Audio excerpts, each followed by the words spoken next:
Whether you're running an event or leading a project, chaos shows up pretty quickly when there's no structure. People get confused, timelines slip. Before you know it, you are reacting instead of being able to lead. And I don't mean super strict, you have to do this, then that, unless it's a safety thing like shoring up, rubble to go in, then you want to wait. But I mean, there has to be some kind of structure, right? That's part of the process piece of this. I've seen in emergency management and healthcare and IT and public events, but I've also seen how one shift treating your event like a project can change everything.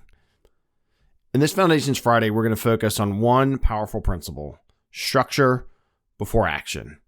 I'll give you 2 examples and steps to help you lead with clarity, not chaos, no matter the size of your event or project. So let's get into it. All right, focus. So structure before action. So before you dive into logistics or vendors or permits or whip out all those forms or documents or project management systems, take a breath, give your event a project structure. Right? This means applying the same clarity that you've used in formal projects for your event planning process. So here we're going kind of a crossover from the project management world to the public safety and incident management world. So 1, here's an actionable step. Define the event like a charter, right? If you don't know what a project charter is, it's essentially your ICS 201 or 202. You got your objectives, right? What is the objective?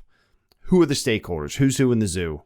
How are you going to measure success? Those key performance indicators, or you can build those into your objectives, right? We want to reduce water rise in this area with sandbags by whatever time or day or something like that, right?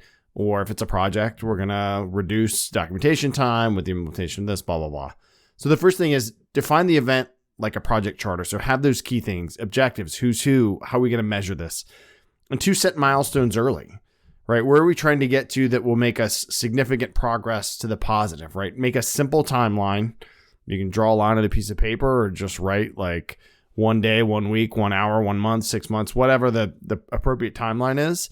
And then assign those roles and responsibilities. This is why I've talked about org charts so many times. They've been part of the first foundation rule 3 and 4 and 5 and all these things, but don't go solo. Know who your experts are. Know who's accountable. That RACI chart, remember, responsible, accountable. Who are we going to consult? Who are we going to keep informed? So these 2 strategies you can do. Just take a second. Think of the elements of a charter or the elements of a really short incident action plan. Set milestones early and then start getting to work. Doesn't have to be a super rigid process, a whole lot of documentation. Just pause, plan, then act. Right? Before booking the venue or sending the invites, put the project framework in place. It'll save you time. It'll reduce the stress. And it will cut down on last minute scrambles. Thanks so much, you all, for scrambling to the People Process Progress podcast. Go to peopleprocessprogress.com. Follow me on Instagram and X at PannellKG.